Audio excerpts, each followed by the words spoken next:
Thomas and Percy are good friends, but sometimes Percy teases Thomas about being frightened, and he doesn't like that at all. One evening, he was dozing happily, but Percy wanted to talk. "Wake up, Thomas. Are you dreaming about the time you thought I was a ghost?" "Certainly not. Anyway, I was only pretending to be scared. I knew it was you, really." Percy went on teasing him. "I hope the guard leaves the light on for you tonight." "Why?" asked Thomas. "I quite like the dark." "Oh, really?" exclaimed Percy. "I am surprised. I always thought you were afraid of the dark. I wonder why." Thomas decided to say nothing and went to sleep instead. Next day, Sir Topham Hatt came to see him. "I would like you to go to the harbor tonight. You have to collect something rather unusual." "What sort of something?" asked Thomas. "Wait and see," replied Sir Topham Hatt. Meanwhile, Percy was moving freight cars into a siding. Henry arrived with his goods train. The signalman changed the switches, and Percy waited on the siding until Henry had steamed by. Then there was trouble. "The switches are jammed," called the signalman. "I can't switch them back for Percy. The workmen will have to mend them in the morning. It's too late now." Said Percy's driver. "I'm sorry, Percy, but you'll have to stay here for the night." "Where are you going?" asked Percy. "Home for tea," replied the fireman. Percy was speechless. He watched as the other engines went home to the shed. Nighttime came, and Percy began to feel very lonely. "Oh, dear," he murmured, "it's very dark."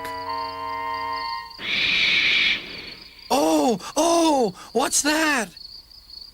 It was only an owl, but Percy didn't realize this. "Oh, I wish Thomas were here too," he sighed. Thomas was waiting for his mysterious load at the harbor. Suddenly, there it was. "Cinders and ashes," cried Thomas. "It's a dragon." "Don't worry," laughed his driver. "This dragon is made of paper. It's for the carnival tomorrow." Workmen lifted the dragon onto Thomas's low loader and put lights all around it for protection. Then Thomas set off into the misty night.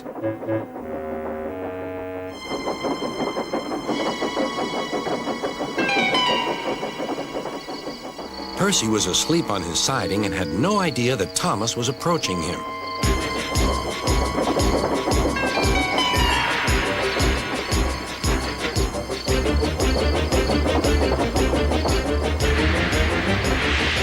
Percy woke up with a start. "Help!" cried Percy. "I'm not going to open my eyes until my driver comes." Next morning, the switches were mended, and Percy puffed back to the junction. Gordon was just about to leave with the express. "You'll never guess what I saw last night." Gordon was in no mood for puzzles. "I'm a busy engine. I don't have time for your games." "I've seen a huge dragon. It was covered in lights." Gordon snorted. "You've been in the sun too long. Your dome has cracked." When the other engines heard the news, they laughed too. "Look out, Percy," chuckled James, "or the dragon may gobble you up." "No one believes me," huffed Percy. "Maybe I did imagine the dragon after all."